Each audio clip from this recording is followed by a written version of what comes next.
امام علی ابن موسیٰ الرضا علیہ السلام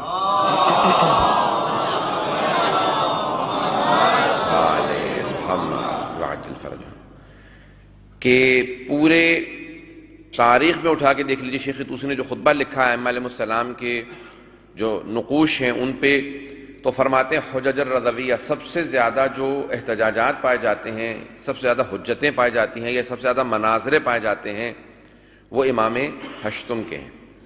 سب سے زیادہ 8ویں امام علیہ السلام کے مناظرے ہیں، اور وہ امام نے نہیں کیے ہیں بلکہ مامون نے رکھوائے ہیں۔ وہ کوشش یہ کرتا تھا کسی طریقے سے امام اپنے ماننے والوں کی نگاہوں میں معاذ اللہ گر جائیں۔ ایک بھی مناظرہ اگر ہار گئے تو وہ چاہتا تھا کہ امام پھر اپنے شیعوں کی نگاہوں میں گر جائیں گے، تو وہ مسلسل مناظرے امام کے رکھواتا رہتا تھا۔ تو اس نے بے انتہا امام کے مناظرے رکھوائے۔ میں نے وعدہ کیا تھا کہ میں آج شب میں کچھ امام کے مناظروں کو پیش کروں گا، اب آخر میں پیش کروں گا، لیکن ابتداً تھوڑی سی تمہید گفتگو سن لیجیے۔ عزیزان گرامی، 8ویں امام علیہ السلام مدینہ ہی میں مقیم تھے، اپنے بابا کی زندگانی کے دوران بھی اور بعد میں بھی، اور جب ہارون کے بعد اس نے جب تقسیم کر دی حکومت اپنے دونوں بیٹوں کے درمیان میں، مأمون میں اور امین میں، تو مأمون زیادہ تیز تھا، امین عقل نہیں رکھتا تھا۔ تو مأمون نے فوراً سوال کیا اپنے وزیر سے، فضل ابن ربیع سے سوال کیا، کہا کہ میری حکومت کو کس کس سے خدشہ ہو سکتا ہے؟ یہ پوری تاریخ میں پیش کرنا چاہ رہا ہوں میں مرزا علیہ السلام کی۔ آپ نے بہت بڑے علماء کو سنا ہوگا، میں مسلسل سفر میں ہوں، پچھلے 2 مہینے سے مسلسل سفر کر رہا ہوں، تو میری ابھی کیفیت آخری اشروں کے اندر جو ہے اس طرح سے پیش نہیں کر پاتا مطالب کو، لیکن میں پورا اپنا انشاءاللہ مطالب کو کوشش کروں گا آپ کے سامنے پیش کر سکوں۔ تو عزیزان گرامی، جناب امام ہشتم سے متعلق تاریخ کو سمجھنا ضروری ہے۔ ولی عہدی کا ایک مسئلہ ہے جس کو میں آج حل کرنے کی کوشش کروں گا آپ کے سامنے، کہ امام کو ولی عہد بنایا تھا ایک بنی عباس کے خلیفہ نے، تو اس مسئلے کو میں آپ کے سامنے حل کرنا چاہتا ہوں۔ اگر تھوڑی سی توجہ سنیں گے انشاءاللہ سب کے لیے حل ہو جائے گا۔ سید اسلام جی کے لیے بلند آواز میں درود پڑھیے۔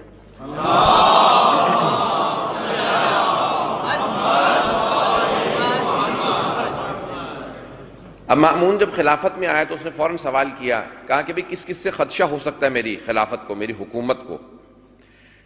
حکمران ہمیشہ کوشش یہ کرتے ہیں کسی طرح حکومت میں آ جائیں، جب حکومت میں آ جاتے ہیں تو پھر کوشش یہ کرتے ہیں کہ اب یہ حکومت باقی رہے، کوئی اور نہ لے لے۔ عزیزان گرامی، جو دنیا کے بنائے ہوئے ہوتے ہیں وہ دنیا کو خوش کرنے کی کوشش کرتے ہیں، جو اللہ کے بنائے ہوئے ہوتے ہیں وہ اللہ کو ہمیشہ خوش کرتے ہیں، انہیں دنیا کی پرواہ نہیں ہوتی ہے۔ اس لیے جو دنیا کے بنائے ہوئے کے ہوتے ہیں وہ ہمیشہ یہی کہتے ہیں کہ دیکھو جب تک صراط مستقیم پہ چلتا رہوں تب تک مجھے فالو کرتے رہنا، میرے پیچھے چلتے رہنا، جب میں صراط مستقیم سے ہٹ جاؤں تو مجھے واپس صراط مستقیم پہ لے آنا۔ لیکن جو خدا کے بنائے ہوئے ہوتے ہیں وہ یہ نہیں کہتے، وہ کہتے ہیں دیکھو میں صراط مستقیم پہ رہوں گا، تم میرے پیچھے آنا۔ اگر تم میرے پیچھے سے ہٹ گئے تو سمجھ لو صراط مستقیم سے ہٹ گئے، کیونکہ میں نمائندہ الہی ہوں، میں صراط مستقیم پہ باقی رہوں گا۔ تو عزیزان گرامی، مامون نے فوراً سوال کیا، کہا کہ کس کس سے خطرہ ہو سکتا ہے میری حکومت کو؟ تو اس کے وزیر نے فضل ابن ربیع نے کہا، فضل ابن ربیع بہت عیار مکار قسم کا وزیر تھا، وزیر اعظم تھا اس کا بہرحال، کہا 3 افراد سے تیری حکومت کو خطرہ ہو سکتا ہے۔ کہا کون کون ہے؟ کہا تیرا اپنا بھائی امین۔ کہا نہیں، وہ میں ساتھ میں پلا بڑا ہوں، وہ بہت احمق ہے، میں اس کا قریب قتل کر دوں گا، اسے مار دوں گا۔ عزیزان گرامی، حکومت ایسی چیز ہے جہاں بھائی بھائی کا قتل کر دیتا ہے۔ کہا میں بھائی کو تو مار دوں گا، اپنے راستے سے ہٹا دوں گا۔ اور کس سے خطرہ ہو سکتا ہے؟ کہا تمہارا جو بھائی کا وزیر ہے وہ بھی عباسی ہے، اس میں بھی بنی عباس کا خون ہے، وہ بھی بہت تیز ہے۔ کہا نہیں، اس کو بھی میں راستے سے ہٹا لوں گا۔ تم نے 3 افراد کہا، تیسرا کون ہے؟ کہا علی ابن موسیٰ الرضا۔ اللہم صلی اللہ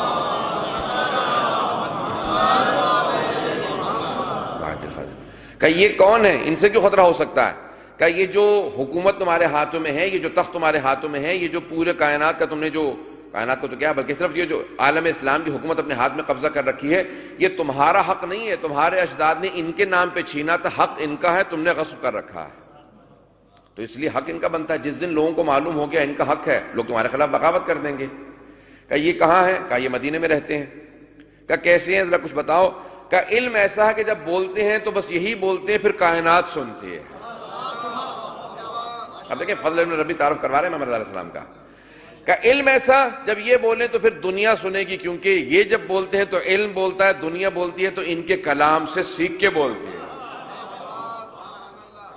کہ اور کیا؟ کہ عصمت کے درجے پہ فائز ہیں، اور اس لیے زہد و تقویٰ ایسا جو ان کے چہرے کو ایک مرتبہ دیکھ لے وہ انہی کا ہو جاتا ہے۔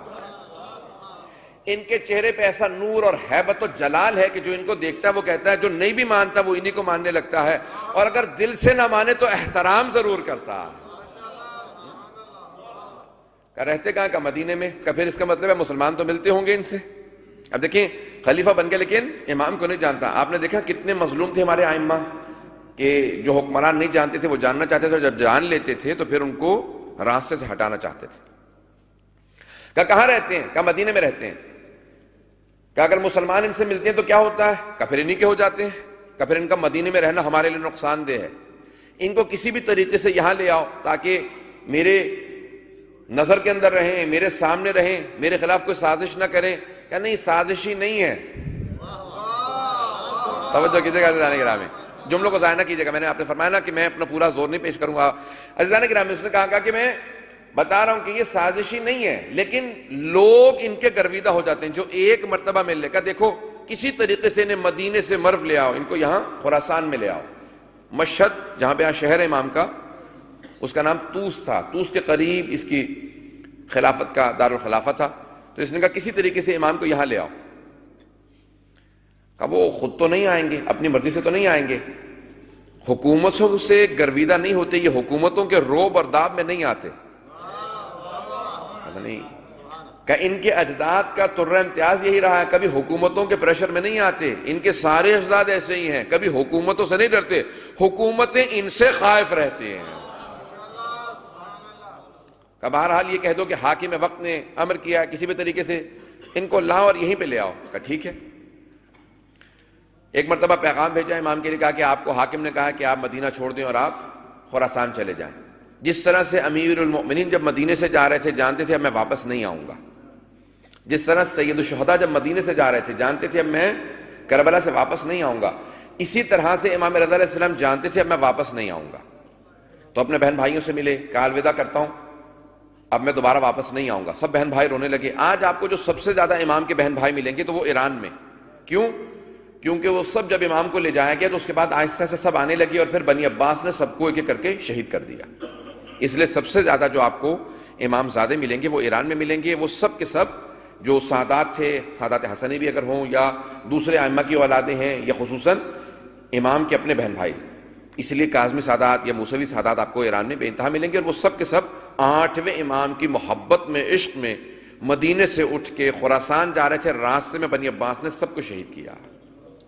سب آپ کو وہاں پہ جتنے روزے ملیں گے، خراسان سے قوم، سب جہاں چلے جائیں آپ، اصفہان وغیرہ میں، پورے راستے میں آپ کو ان کے روزے ملے گا۔ وقت نہیں ہے کہ تاریخ میں ان کی پیش کر سکوں آپ کے سامنے، کبھی کسی اور موقع پہ پیش کروں گا انشاءاللہ کہ وہ ان کی تاریخ کیا ہے۔ عزیزان گرامی، اب امام رضا کو لے جایا گیا۔ اس نے حکم دیا، کہا کہ جو شیعہ نشین علاقے ہیں ان سے مت گزارنا امام کو۔ تو اس نے فضل ابن ربی نے پوچھا، کہا کیوں؟ کہا تمہیں نے تو کہا جو ایک مرتبہ انہیں دیکھ لیتا ہے انہی کا ہو جاتا ہے۔ ایسا نہ ہو کہ جب شیعہ دیکھیں تو اور زیادہ گرویدہ ہو جائے، ان کا عشق محبت بڑھ جائے۔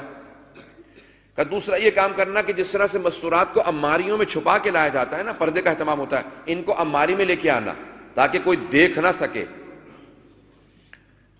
کہ امام کو اس طرح سے لے کے آئے۔ بہرحال بڑا اہتمام کیا، امام سے کہا کہ بھی آپ کو بلایا۔ امام اپنے بہن بھائیوں سے وداع کیا امام نے، اور اس کے بعد چلے۔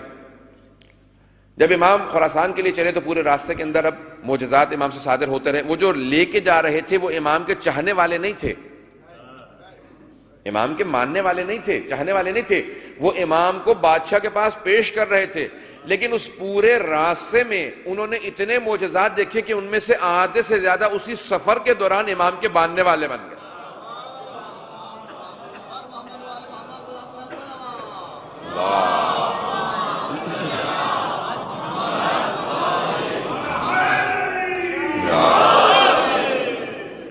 تو عزیزان گرامی، سب کے سب اسی راستے کے اندر۔ اب اس راستے کے اندر کیا معجزات ہوئے مجھے تفصیل میں نہیں جانا، لیکن صرف ایک واقعے کو پیش کروں گا جو آپ نے پہلے مجھ سے سن رکھا ہوگا، لیکن مجھے اس سے ایک نتیجہ پیش کرنا ہے، اس لیے مجھے وہ واقعہ سنانا بہت ضروری ہے۔ عزیزان گرامی، امام سفر کرتے رہے۔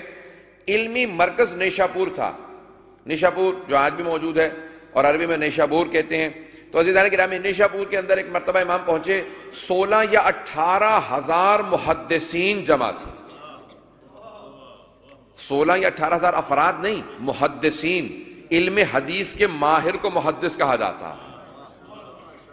حاکم نیشابوری جس نے صحیح بخاری اور صحیح مسلم کی جو مستدرک لکھی ہے وہ بھی نیشابور کا تھا۔ اب یہ سب بڑے بڑے علماء سب وہاں موجود تھے، شیعہ سنی سارے علماء، اکثر اہل سنت کے علماء تھے وہاں پہ جمع ہو گئے۔ کیوں؟ کیونکہ ایران کے اندر ایک تعصب پایا جاتا تھا، ایرانی کہتے تھے کہ ہمارا شاہی خاندان سب سے اعلیٰ نسل ہے، اور عربوں کو ناسا اپنے اوپر، اور وہ افتخار کرتے تھے، وہ کہتے تھے بنی ہاشم عربوں کا سب سے با امتیاز خاندان ہے، سب سے فصیح و بلیغ جو عربوں میں تھے وہ بنی ہاشم تھے، اگر جملے پہ غور کیجئے گا۔ اب یہ ایرانی یہ کہتے تھے کہ ہمارے شاہی خاندان سے ایک شہزادی جناب شہربانو بنی ہاشم کے کسی حسین ابن علی سے بیاہی گئی تھی۔ وہ یہ کہتے تھے، وہ یہ مانتے تھے کہ اب جو آ رہے ہیں یہ ان دونوں بہترین خاندانوں کی ذریت سے ہیں، تو اب سب کو ان سے ملنے کا، دیکھنے کا بہت شوق تھا، بہت اشتیاق تھا، سب کے سب راستے میں جمع تھے۔ اب دور و اکناف سے جتنے محدثین سے، بیحق سے، سبزوار سے، مشہد سے، خراسان سے، تہران سے، بخارا سے، جتنے ازبکستان، جہاں جہاں سے عالم اسلام کے علماء تھے، محدثین تھے، سب جمع ہونے لگے نیشاپور میں۔ کیا ایک مرتبہ جب امام نیشاپور پہنچیں گے، ہم سب امام کو ایک مرتبہ دیکھنا چاہتے ہیں، کیونکہ یہ ذریت رسول خدا۔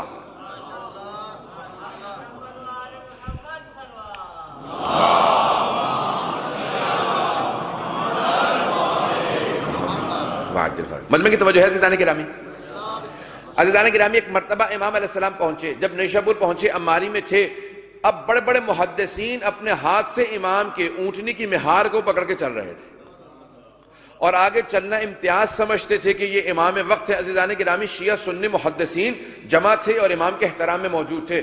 اب سارے محدثین جمع ہے، ہر ہاتھ میں قلم تھا، دوات تھی، اور ہر ہاتھ کے اندر کاغذ تھا کہ امام سے ایک حدیث سنیں گے، کیونکہ یہ سب محدث تھے، محدث سے بڑے بڑے محدثین جمع تھے۔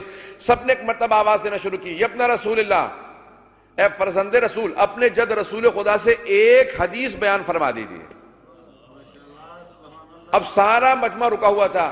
محدثین کہتے ہیں، شیعہ سنی محدثین نے لکھا ہے کہ ایک مرتبہ امام نے عماری کا پردہ ہٹایا، سانسیں رکی ہوئی تھیں، ہاتھ اپنے مقام پہ رکے ہوئے تھے، ہر آنکھ امام کی طرف دیکھ رہی تھی۔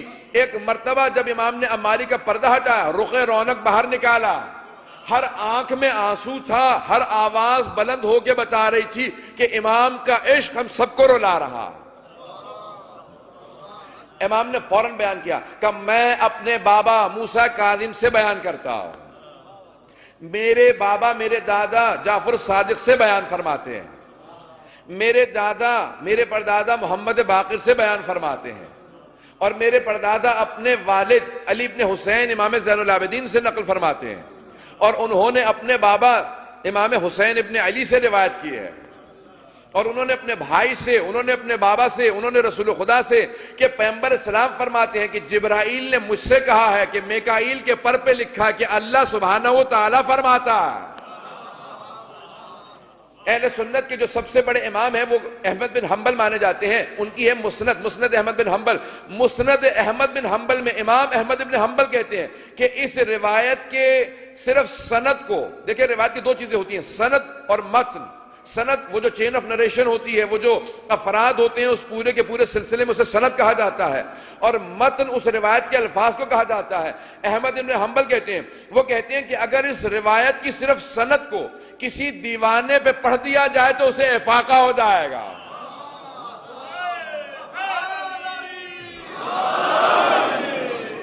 اگر کسی مجنون پہ اللہم صلی علی محمد وآل محمد وعجل فرجہم۔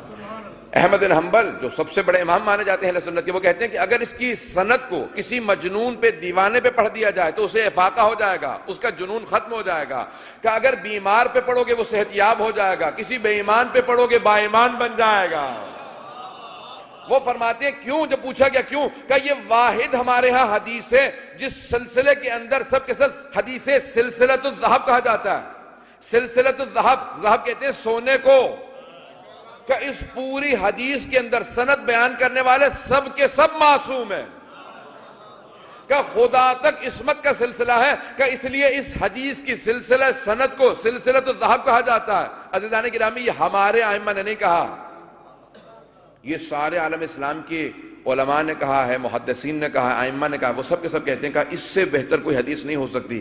اب امام نے فرمایا کہ اللہ سبحانہ و تعالیٰ فرماتا ہے کلمۃ لا الہ الا اللہ حصن فمن دخل حصن امن من عذابی۔ کلمہ لا الہ الا اللہ، اللہ فرماتا ہے کلمہ لا الہ، یعنی حدیث قدسی ہے، کلمہ لا الہ الا اللہ میرا قلعہ ہے، جو بھی میرے قلعے میں داخل ہو گیا میرے عذاب سے بچ گیا۔ عزیزان گرامی، میں نے تو بہت تیزی سے پیش کر دیا، امام ایک ایک لفظ کو اس طرح سے پیش کر رہے تھے کہ شمردہ الفاظ سے جیسے کوئی آدمی گن سکتا تھا، ہر محدث لکھ سکتا تھا۔ جب سب نے حدیث کو لکھا، امام نے پردہ گرا دیا اور امام نے آواز دی کہ میری اونٹنی کو آگے بڑھا دو۔ سب نے لکھا کہ کلمۃ لا الہ الا اللہ حصنی فمن دخل حصنی امن من عذابی، بس جو بھی لا الہ الا اللہ کہے وہ اللہ کے قلعے میں داخل ہو گیا اور اللہ کے عذاب سے بچ گیا۔ بس صرف لا الہ الا اللہ کہنا، نہ محمد رسول اللہ، نہ علی ولی اللہ، نہ آگے کوئی شرط توجہ ہے عزیزان گرامی، نہ نماز کہا، نہ روزہ کہا، نہ حج زکوٰۃ، نہ کچھ بھی نہیں کہا، صرف لا الہ الا اللہ کہے تو اس کو اللہ کے قلعے میں دخول کی اجازت مل جائے گی، اور جو داخل ہو گیا اسے جنت مل جائے گی، میرے عذاب سے بچ گیا۔ یہ جملہ کہا امام نے کہا اونٹنی کو بڑھا دو۔ جب سب سوچنے لگے، امام نے سب کو لمحہ فکریہ دے دیا، غور کرنے کا وقت دیا، سب نے غور کیا کہ بس لا الہ الا اللہ کہیں جنت میں چلے جائیں گے۔ امام نے دوبارہ اونٹنی کی عماری سے پردہ ہٹایا، اپنے رخ رونق کو باہر نکالا کہ بشروطہا بشرائطہا وانا من شروطہا، کہ اس لا الہ الا اللہ کی کچھ شرائط ہیں، ان لا الہ الا اللہ کی شرائط میں سے ایک شرط کا نام علی ابن موسیٰ رضا ہے۔ امام نے کہا کہ لا الہ الا اللہ کی شرائط میں سے ایک شرط میں خود ہوں۔ اب جانے کے رہنے جب امام نے کہا نا کہ اس کی شرائط سے اور ایک شرط میں ہوں، لا الہ الا اللہ بھی کہنا قبول نہیں جب تک کہ امام رضا کو نہ مانو۔ پتہ نہیں واضح ہے بات یا نہیں ہے عزیزان گرامی؟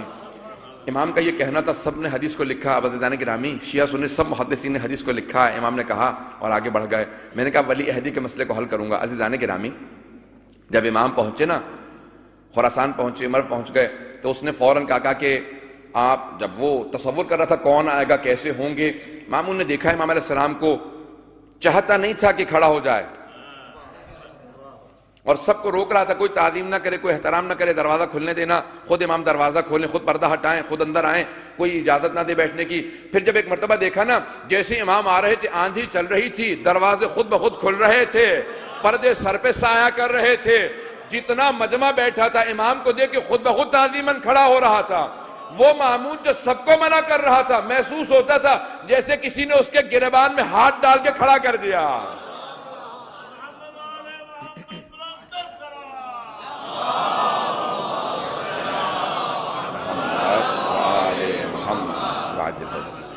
عزیزان گرامی، جب ایک مرتبہ تعظیماً کھڑا ہونے لگا، خود ہی کھڑا ہوا کہ فرزند رسول تشریف لائیے، یہ ممبر آپ کے لیے ہے۔ امام نے کہا تیرے ممبر سے ظلم کی بو آتی ہے، میرے لیے نیا ممبر لگوا۔ پتہ نہیں بات واضح ہے؟ عزیزان گرامی، ایک مرتبہ امام کے لیے مسند بچھائی کہ امام ممبر پہ جلوہ افروز ہوئے، جیسے ہی امام ممبر پہ بیٹھے کہا کہ فرزند رسول، ہم آپ کو اپنا ولی عہد بنانا چاہتے ہیں۔ امام نے کہا اگر پوچھ رہا ہے تو میں نہیں مانتا۔ پتہ نہیں بات واضح کر پائے ہیں یا نہیں؟ میں غور سے سنیں گا۔ میں نے کہا ولی عہدی کے مسئلے کو حل کرنا چاہتا ہوں۔ کہا کہ میں آپ کو اپنا ولی عہد بنانا چاہتا ہوں، قرآن پرنس بنانا چاہتا ہوں، میرے بعد آپ خلیفہ ہوں گے۔ امام نے کہا اگر پوچھ رہا ہے تو میں قبول نہیں کرتا۔ اگر پوچھ رہا ہے، اگر تو پوچھ رہا ہے تو میں قبول نہیں کرتا۔ اس نے کہا نہیں، آپ کو بننا ہوگا۔ تو پھر امام نے کہا یہ کہنا کہ بننا ہوگا، پھر پوچھ کیوں رہا ہے؟ اگر پوچھے گا، میری بات کو مانے گا تو میں تیری ولی عہدی قبول نہیں کرتا۔ تو کون ہے؟ تیری ولی عہدی کیا ہے؟ مجھے قبول نہیں ہے۔ کہ نہیں، آپ کو بننا ہوگا۔ پھر امام نے کہا یہ مت پوچھ، کہہ کہ میں نے اعلان کر دیا ہے، زبردستی تجھ سے ہے، مجھ سے نہیں۔ توجہ بات کو ضائع نہ کیجیے گا عزیزان گرامی۔ امام نے کہا میری ایک شرط ہے، میں قبول کرتا ہوں لیکن کوئی فیصلہ نہیں کروں گا۔ قبول کرتا ہوں لیکن فیصلہ میں نہیں کروں گا۔ کہ مجھے قبول ہے، اگر آپ فیصلہ نہ بھی کریں قبول ہے۔ عزیزان گرامی، کچھ ہی عرصے بعد، جو پھر امام کی شہادت کا سبب بھی بنا، کچھ ہی عرصے بعد ایک چور کو لایا گیا۔ میں دیکھیں ایک آدمی، آپ مثال کے طور پہ سب جمع ہوں کہیں کہ آپ کو ہم اپنا جج بناتے ہیں، اپنا قاضی بناتے ہیں. میں کہوں میں قاضی بنتا ہوں لیکن کوئی فیصلہ نہیں کروں گا، تو پھر آپ یہ پوچھیں گے نا بھئی اگر فیصلہ نہیں کریں تو قاضی کیسے؟ بھئی قاضی کا تو مطلب یہ ہے کہ وہ فیصلہ کرے گا. میں کہوں نہیں فیصلہ کچھ نہیں کروں گا، قاضی میں ہوں. بھئی عہدہ چاہیے تو پھر کسی اور جگہ جاؤ. عزیزان گرامی توجہ کیجیے گا اس مسئلے پہ. امام نے کہا دیکھو ولی عہدی قبول کرتا ہوں، فیصلہ کوئی نہیں کروں گا. اسے اس وقت سمجھ میں نہیں آیا، اس نے کہا مجھے آپ کی شرط قبول ہے، آپ ولی عہد بن جائیں. امام نے کہا تو جو ٹائٹل دینا چاہے دے دے، جو لقب لگانا چاہتا ہے میرے نام کے ساتھ لگا دے، میری اپنی شرط ہے. عزیزان گرامی بات کو صاف آگے جا کے حل کرتا ہوں، لیکن ایک جملے کو پیش کر دوں. امام ابھی بتا کے آئے ہیں، دیکھ میں نے نیشا پور کے خطبے میں بتا دیا میں توحید کی شرائط میں ہوں. جو توحید کی شرائط میں ہو وہ کسی ظالم کا ولی عہد نہیں بن سکتا. تیری ولی عہد کا سوال کیسے آتا ہے؟ میں توحید کی شرائط میں ہوں. تو اپنے آپ کو دیکھ، پھر مجھے دیکھ، پھر فیصلہ کر. پتہ نہیں بات واضح ہو رہی ہے عزیزان گرامی یا نہیں ہو رہی؟ عزیزان گرامی امام نے فوراً واضح کیا. امام نے کہا کہ کوئی فیصلہ نہیں کروں گا. اب کچھ عرصے بعد ایک چور کو لایا گیا اور کہا کہ یہ چور ہے. مامون نے فوراً سوال کیا تم نے چوری کی ہے؟ اس نے کہا ہاں میں چور ہوں، میں نے چوری کی ہے. کہا جانتے ہو 3 مرتبہ اقبال جرم کرنے سے ہاتھ کاٹ دیا جاتا ہے؟ اس نے کہا ہاں جانتا ہوں، لیکن کون میرا ہاتھ کاٹے گا؟ تو بات آ رہے ہیں.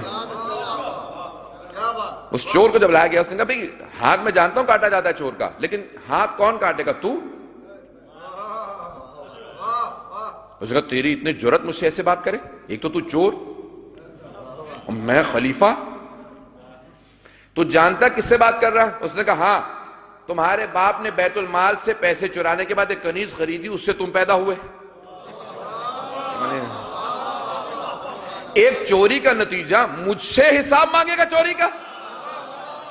تم پوری امت کے غلام ہو، مجھ سے صحیح طرح سے بات کرو. اس نے کہا کہ اس چور کی اتنی اہمیت کہ مجھ سے ایسے بات کرے. کہا میری ولی عہد آپ فیصلہ کیجئے اس کے متعلق. مولانا نے کہا مجھ سے فیصلہ مت کرا، میں نے پہلے کہہ رکھا میں فیصلہ نہیں کروں گا. توجہ عزیزان کرام، جملے کو ضائع نہ کیجیے گا. مولانا نے کہا میں نے پہلے شرط رکھی تھی میں کوئی فیصلہ نہیں کروں گا. کہ نہیں آپ کو فیصلہ کرنا ہوگا، آپ میرے ولی عہد ہیں، اس نے مجھ پہ تہمت لگائی ہے. امام نے کہا پھر سن، جو یہ کہہ رہا ہے وہ سچ ہے. عزیزان کرام بس یہ کہنا تھا.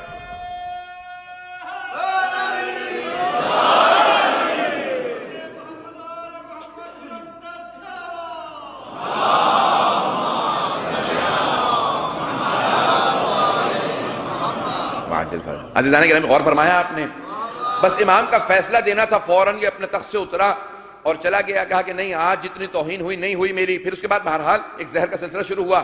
مولانا نے واضح کر دیا، کہا کہ دیکھو ولی عہدی ہمارے لیے نہیں ہے، ہمارا منصب کچھ اور ہے.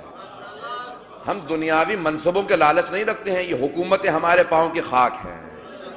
عزیزان گرامی ہم جن ائمہ کے ماننے والے ہیں ان کا مقام، ان کی عظمت، ان کا رتبہ کچھ اور ہے.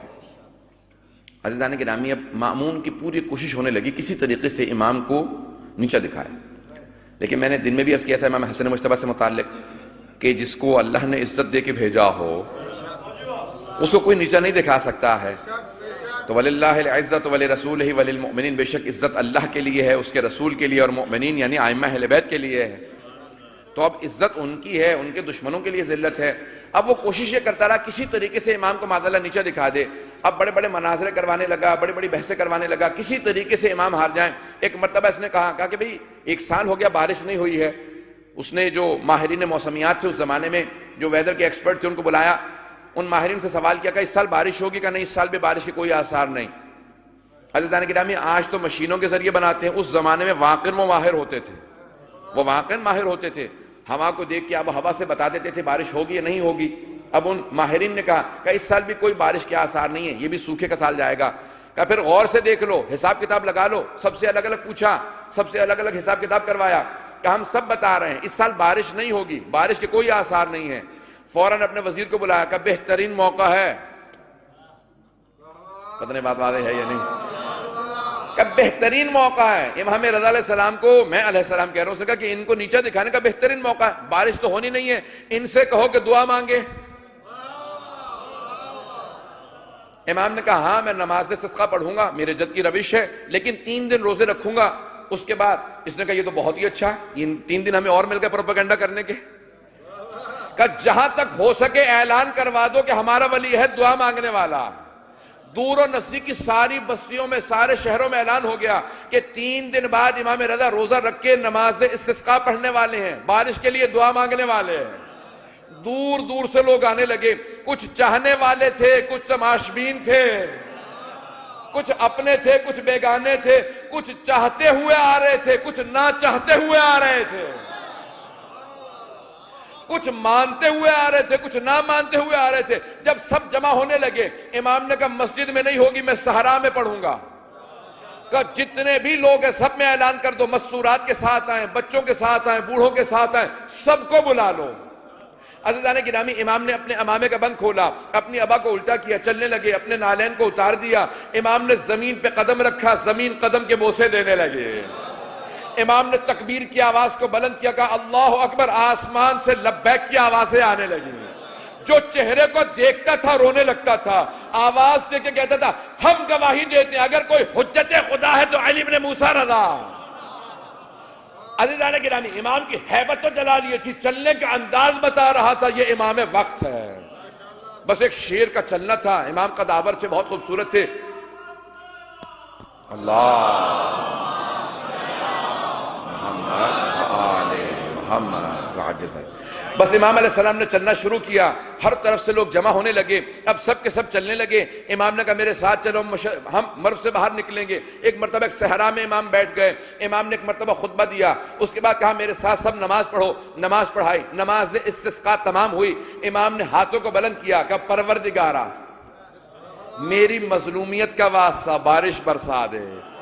بس یہ آواز دینی تھی، چاروں طرف سے بادل جمع ہونے لگے، مجمع اٹھ کے بھاگنے لگا۔ امام نے کہا رک جاؤ، ابھی مت جانا، یہ بادل تمہارے لیے نہیں ہے، یہ ساتھ والی بستی کے لیے ہے۔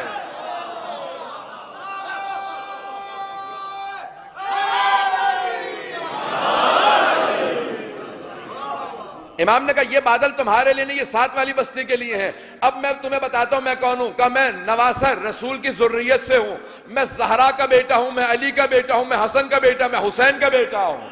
اب امام نے اپنا تعارف کروایا، جو مجمع سن رہا تھا، دیکھتا تھا، روتا چلا جاتا تھا۔ امام نے کہا اب اٹھو، اپنے گھروں کو لوٹ جاؤ، جیسے ہی آخری فرد گھر کو پہنچے گا بارش نازل ہوگی، پانی جمع کر لینا، یہ میرا وعدہ ہے، میں اللہ کا نمائندہ ہوں۔ ایک مرتبہ بادل جمع ہونے لگے، جب گرج برس شروع ہوئی، بارش ہوئی، مامون نے کہا ذرا ماہرین موسمیات کو بلاؤ۔ جب سارے جمع ہو گئے، کہ تم نے تو کہا تھا بارش نہیں ہوگی، کہ ہم خدا کی قسم کھا کے کہتے ہیں بارش نے نہیں ہونا تھا، یہ اس کی دعاؤں کی وجہ سے ہوئی ہے۔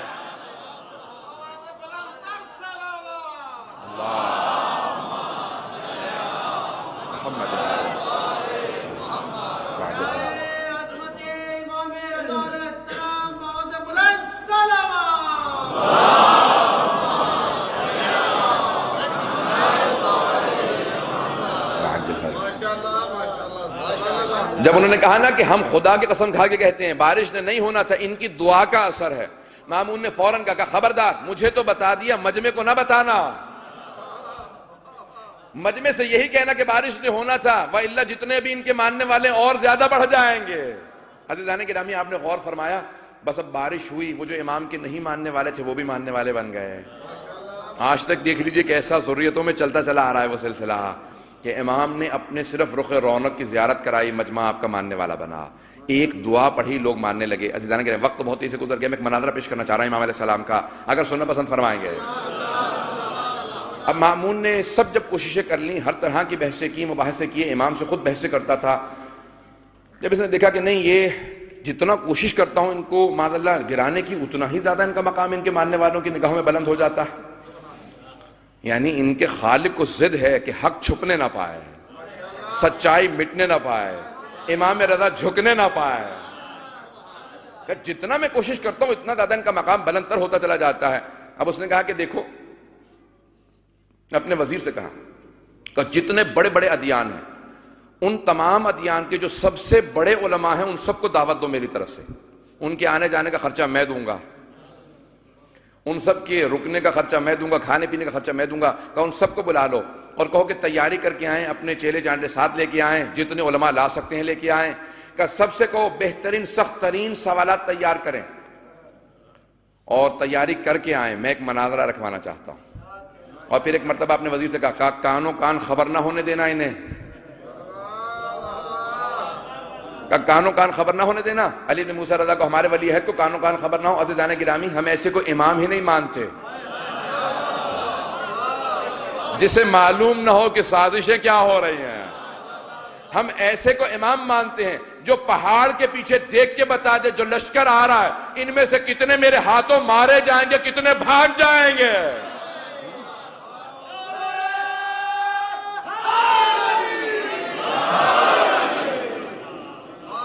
ہم ایسوں کی امامت کے قائل ہیں کہ لشکر کو دیکھے بغیر بتاتے ہیں کہ کون سا لشکر ہے، کہاں سے آ رہا ہے، کس نیت سے آ رہا ہے. خوارج کا لشکر ہے. یہی تو کہا تھا نا امیر المومنین نے جب جناب جندب کو دیکھا کہ جندب اس پہاڑ کے پیچھے ایک لشکر آ رہا ہے، اتنی دیر میں اتنے گھنٹوں میں پہنچ جائے گا. اے جندب میں سب کو قتل کر دوں گا، 7 افراد بھاگ کے فرار کریں گے. جناب جندب کہنے لگے کہ مولا واقعی ایک لشکر آنے والا. کہ جندب کچھ دیر کی انتظار کر لو، تمہارے ایمان میں اضافہ ہو جائے گا. کہ مولا آپ بتا سکتے ہیں کہ یہ زمین پہ چونٹیاں جا رہی ہیں ان کی تعداد کتنی ہے؟ مولا نے فوراً فرمایا کہ اے جندب میں صرف اتنا نہیں جانتا کہ چونٹیوں کی تعداد کیا ہے، میں یہ بھی جانتا ہوں ان میں نر کتنے ہیں، مادہ کتنی ہے.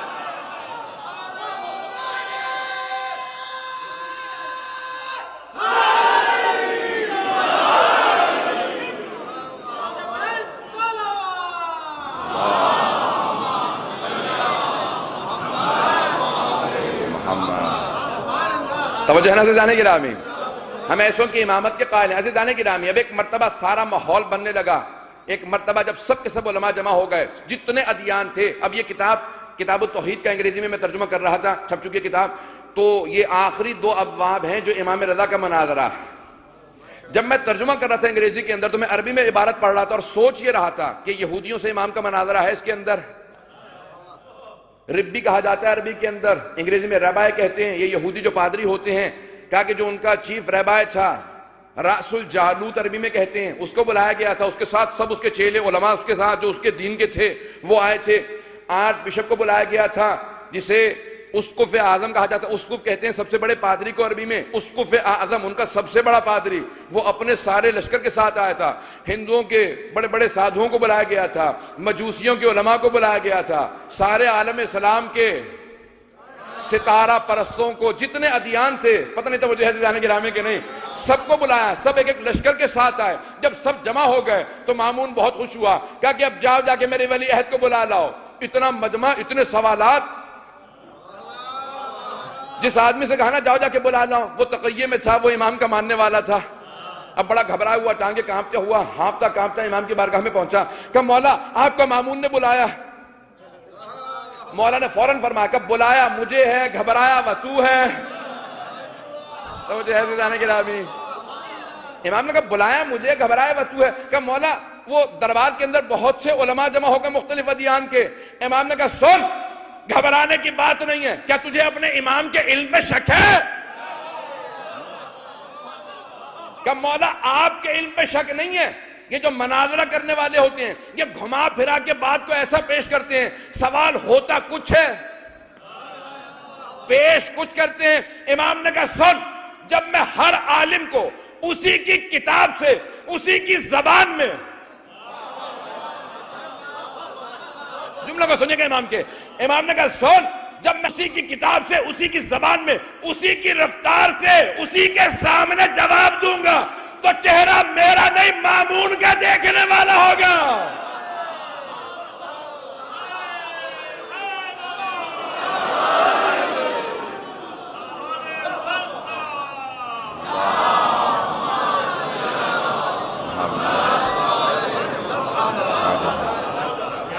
عزیزان گرامی، امام نے کہا کہ میں ہر عالم کو اسی کی زبان میں جواب دوں گا، اسی کتاب میں. عزیزان گرامی، ہم ایسے امام کے ماننے والے ہیں.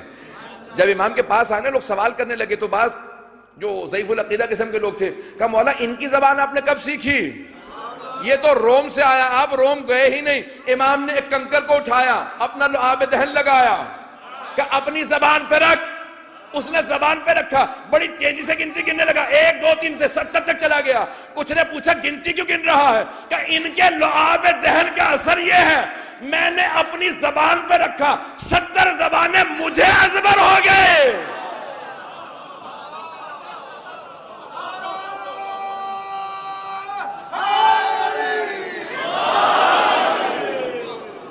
کہ 70 زبانیں مجھے ازبر ہو گئی. عزیزان گرامی, ان کی لعاب دہن کا اثر ہے. امام ایک مرتبہ کہنے لگے, کہا کہ دیکھ تو بصرہ کا رہنے والا ہے, عراق کا, وہاں کے لوگ تیز ہوتے, مجھے یہ بتا اس نے مامون نے ان سب علماء کو کیوں بلایا ہے؟ کہا مولا اگر جسارت نہ ہو, گستاخی نہ ہو, یہ آپ کو نیچا دکھانے کے لیے. مولا نے کہا بس میں یہی چاہتا ہوں کہ میرے شیعوں کو معلوم ہو یہ میرا چاہنے والا نہیں ہے, یہ میرا بغض رکھنے والا ہے. امام نے کہا سب پہ واضح کرتا رہے. امام نے ایک مرتبہ, عزیزان گرامی اپنے الفاظ میں پیش کروں گا, اس کو سادہ کر کے آپ کے سامنے پیش کروں گا. ایک مرتبہ امام اٹھے اور امام نے امامت کا امامہ سر پہ رکھا, تولا کی تسبیح ہاتھ میں لی, تبرہ کا عصا ہاتھ میں لیا, ابا قبا پہنی. جب چلنے لگے تو امام علیہ السلام کا چلنا تھا, دروازے کھلنے لگے. سارے علماء نے کہا کہ اس سے مناظرہ ہے؟ ابھی امام آئے ہی تھے, دیکھا ہی تھا, سارے مجمع کو جیت لیا تھا. امام کا منبر لگا. مامون نے فوراً کہا کہ فرزند رسول یہ لوگ آئے ہیں آپ سے سوالات کرنا چاہتے ہیں, ان کے کچھ سوالات ہیں. یہ نہیں کہا میں نے دعوت دے کے بلایا ہے, میں چاہتا ہوں کہ مناظرہ ہو. کہ ان لوگوں کے کچھ سوالات ہیں, دور سے آئے ہیں, سوالات کرنا چاہتے ہیں, اجازت ہے آپ کی؟ امام مسکرانے لگے, کہ چاہے مناظرے کے لیے آئے ہوں چاہے سوال کے لیے آئے ہوں, سب کو اجازت ہے, جو پوچھنا چاہو پوچھ لو. میں وارث منبر سلونی ہوں. عزیزان گرامی بس امام تھے نا, فوراً بیٹھے. امام نے کہا چاہو, اب مجمع نے کہا کہ پہلے آپ سوال کریں گے یا پہلے ہم سوال کریں؟ امام نے کہا چاہو تو تم سوال کر لو, چاہو تو میں سوال کر لوں. کہ اتنا یقین ہے آپ کو اپنے علم پہ؟ امام نے کہا ہاں, جو چاہو تم پوچھ لو, اور اگر کہو تو میں سوال کرتا ہوں. کہ ہم تو بہت زیادہ ہیں, آپ جس سے جو چاہیں سوال کر لیں. امام نے کہا ٹھیک ہے, میرا پہلا سوال عیسائیوں سے ہے. کیوں عیسائیوں سے؟ کیونکہ ان کے ہاں توحید کا مسئلہ ہے. وہ حضرت عیسیٰ کو ابن اللہ مانتے ہیں, اللہ کا بیٹا مانتے ہیں, بندہ نہیں مانتے. عزیزان گرامی توجہ کیجئے گا, امام نے اصول دین کی ترتیب امام رضا نے سمجھائی. امام نے کہا میرا پہلا سوال عیسائیوں سے. اب سارے عیسائی کھڑے تھے, راس الاسقف کھڑا تھا, امام کو دیکھ رہا تھا. امام نے کہا میں حضرت عیسیٰ کو مانتا ہوں, وہ اللہ کے نبی تھے, بندے تھے, اللہ نے کتاب دے کے بھیجا تھا, شریعت دے کے بھیجا تھا. جناب عیسیٰ اللہ کے برگزیدہ انبیاء میں سے تھے, لیکن جناب عیسیٰ کے اندر ایک کمی تھی, نماز روزے کے چور تھے. جیسے آپ گھبرائے بیٹھے ہیں نا, وہ سارا مجمع امام پہ حیرت کرنے لگا. کہ یہ امام نے کیا کہہ دیا, جناب عیسیٰ سے متعلق اتنی بڑی بات کہہ دی. اب امام جانتے تھے کہ مناظرے کے اصول ہیں, جب تک کہ اپنے مد مقابل سے اپنی بات نہ کہلواؤ. نہیں واضح کر سکا کہ جب تک مد مقابل سے اپنی بات نہ کہلوا لو تب تک مناظرہ جیتتا نہیں ہے انسان. بس یہ جملہ کہنا تھا جناب عیسیٰ. امام نے کہا جناب عیسیٰ نماز روزے کے چور تھے. وہ جو راس الجالوت تھا, ایک مرتبہ اس کو آگ لگ گئی. اس نے کہا کس نے کہا کہ آپ مسلمانوں کے عالم ہیں؟ یہ تو سب نے لکھا ہے کہ جناب عیسیٰ کے لیے کبھی رات میں کسی نے بستر نہیں بچھایا, پوری رات تہجد میں رہتے تھے, کبھی دن میں دسترخوان نہیں لگایا, ساری زندگی روزے رکھے. جس نے پوری زندگی ہر رات نماز پڑھی, ہر دن روزہ رکھا. ضائع نہ کیجیے گا عزیزان گرامی. امام سے فوراً راس الجالوت نے, اسقف نے کہا, اسقف اعظم نے کہا کہ میں سب کی تاریخوں سے پیش کر سکتا ہوں, سب نے لکھا, دشمنوں تک نے لکھا عیسیٰ کے لیے کہ پوری زندگی ہر رات تہجد پڑھی, ہر دن میں روزہ رکھا. آپ نے اس کے لیے کہہ دیا نماز روزے کے چور تھے. امام نے کہا اچھا تو مانتا ہے نماز روزہ کرتے تھے؟ توجہ توجہ توجہ, جملہ ضائع نہ کیجیے گا عزیزان گرامی, جب تک سب نہیں سمجھے کہ میں آگے نہیں بڑھوں گا. امام نے کہا تو تم مانتا ہے کہ نماز روزہ کرتے تھے؟ کہا ہاں. تو امام نے فوراً سوال کیا کہ یہ بتا نماز روزہ کیا ہے؟ اس نے کہا نماز روزہ عبادت ہے. امام نے کہا تو پھر مجھے کہہ لینے دے, جو عبادت کرتا ہے وہ عبد ہوتا ہے, ابن نہیں.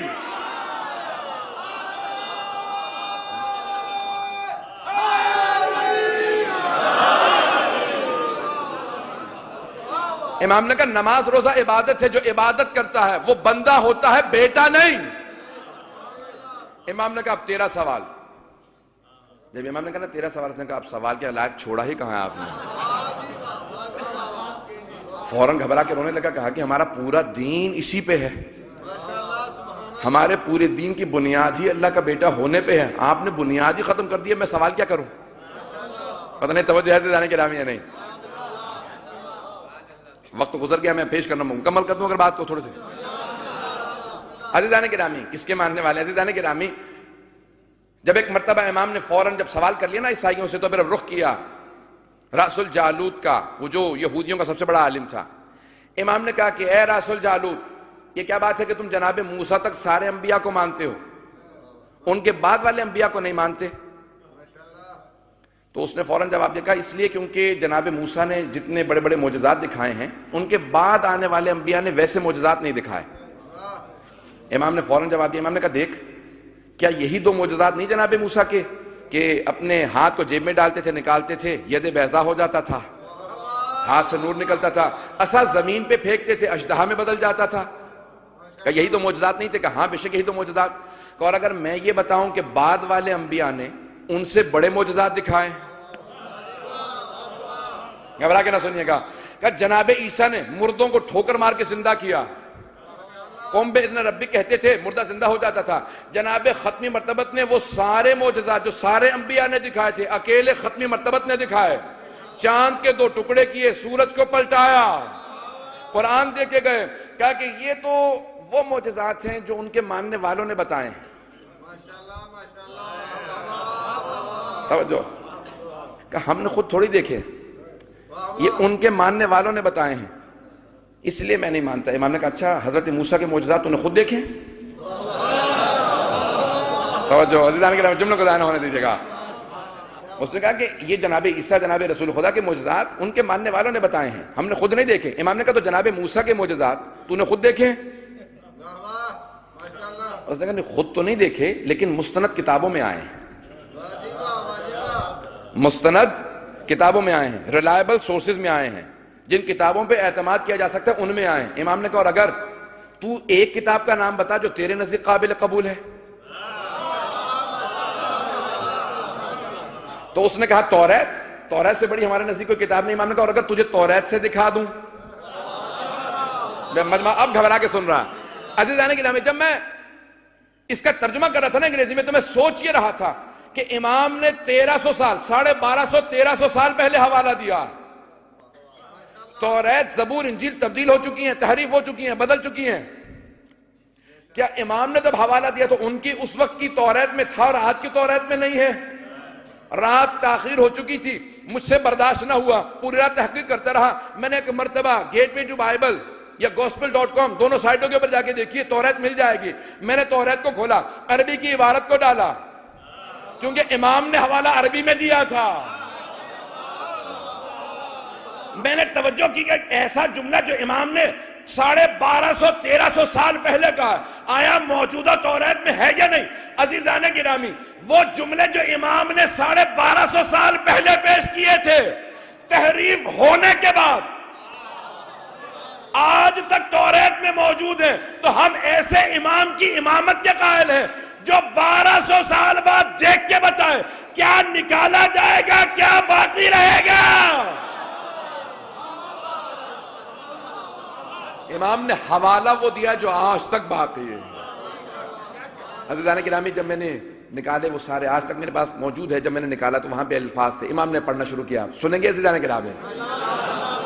تھوڑا سا وقت زیادہ لوں گا عزیزان گرامی، مسائل کو مختصر کر دوں۔ عزیزان گرامی، ایک مرتبہ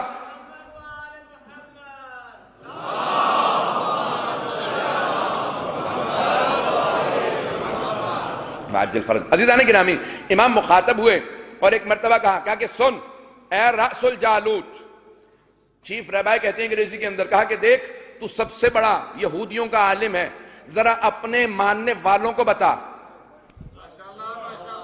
عبرانی زبان کے اندر توریت نازل ہوئی ہے، میں توریت کی تلاوت کرتا ہوں، ذرا انہیں بتا میری تلاوت صحیح ہے یا غلط۔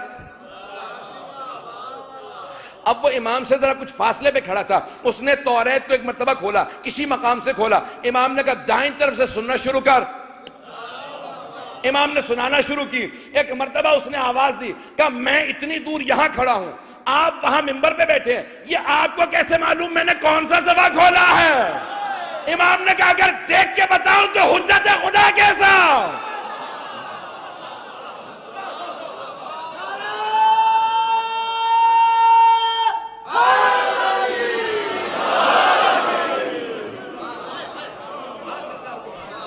اب اس نے ایک مرتبہ جب کھولا، امام نے کہا بتا رہا تلاوت صحیح ہے، اگر دیکھ کے بتاؤں تو حجت خدا نہیں ہوں، بغیر دیکھے بتاؤں گا کون سا صفحہ کھولا ہے۔ امام نے آیات کی تلاوت کی، اس نے فوراً توریت کو بند کیا، کہا ایھا الناس، اے لوگو میں گواہی دیتا ہوں کہ یہ علی ابن موسیٰ رضا ہماری کتاب کو ہم سے بہتر جانتے ہیں، ہم سے بہتر تلاوت کرتے ہیں۔ امام نے کہا اب ذرا گیسٹرونومی کی کتاب کو کھول، امام نے اس نے کھلوائی کتاب، اور جیسے ہی اس نے کتاب کھولی، امام نے کہا ذرا آیات سننا شروع کر، کتاب تمہاری ہے، حوالہ میں دے رہا ہوں۔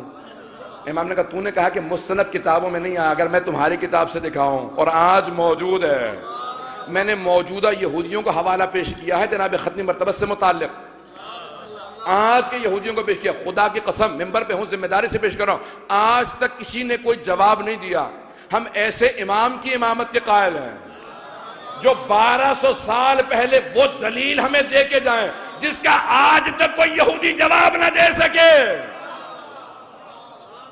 عزیزان گرامی، فوراً امام نے کہا سن، وَتَجَلَّ رَبُّكَ، Your God showed his manifestation، یہ الفاظ سے جو میں نے وہیں سے توریت سے نکالے انگریزی کے ترجمے سے، کہ تیر اور تمہارے رب نے اپنی تجلی کو بھیجا علی طور سینا، طور سینا پہ، کہ طور سینا پہ کون سے نبی پہ وحی آئی تھی؟ کہ جناب موسیٰ پہ۔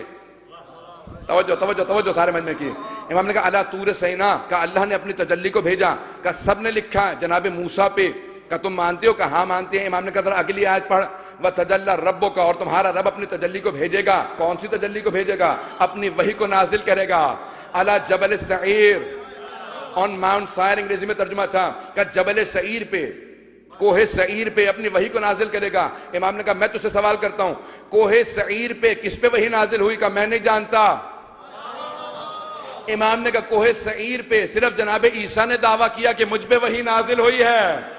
اب عیسائی مسکرانے لگے، کہا یہ تو ہمارا بھی دین ثابت ہو گیا۔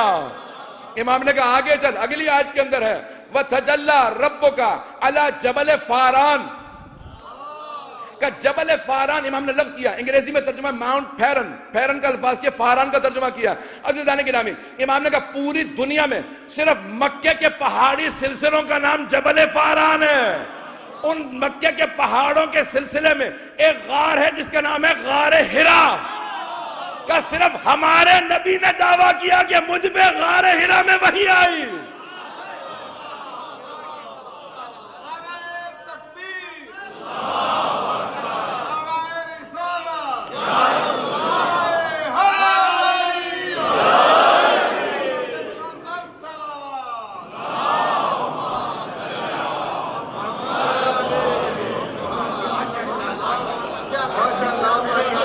عزیزان گرامی، جب امام نے حوالہ جات پیش کیے، اب ایک مرتبہ مامون نے فوراً آواز دی کہ بہت ہو گیا، اتنے مشکل سوالات میرے ولی عہد سے کیے جا رہے ہیں، میں برداشت نہیں کر سکتا۔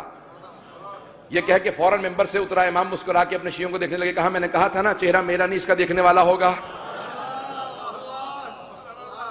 اب باہر نکل کے کہنے لگا کہ جتنے بڑے بڑے علماء کو بلایا، اتنے مدتوں میں، اتنے مہینوں میں سب کو سفر کروا کے لے کے آیا، اتنا پیسہ خرچ ہوا، اور کہا آخر میں ثابت کیا ہوا؟ ان کی امامت، کہ پیسہ ہمارا، دولت ہماری خرچ ہو، کہ جتنا ہم کوشش کرتے ہیں کہ ان کو نیچے دکھائیں اتنا ہی یہ بلند نظر آتے ہیں۔ کہا کہ اب کسی طریقے سے بھی ان کو زہر دے دیا جائے۔ عزیزان گرامی، امام کا علم تھا، حجج الرضویہ امام نے، اب یہ وقت نہیں ہے تفصیل میں چلے جائے گا۔ عزیزان گرامی، کتنی تفصیل سے امام نے دلیلیں دی ہیں تمام ادیان کے ماننے والوں کو، ان کی کتابوں سے، ان کی زبانوں میں امام نے جواب دیے۔ جا کے دیکھیے امام کے مناظرات، اور جب سب کو جواب دے لیے امام علیہ اللہم صل علی محمد و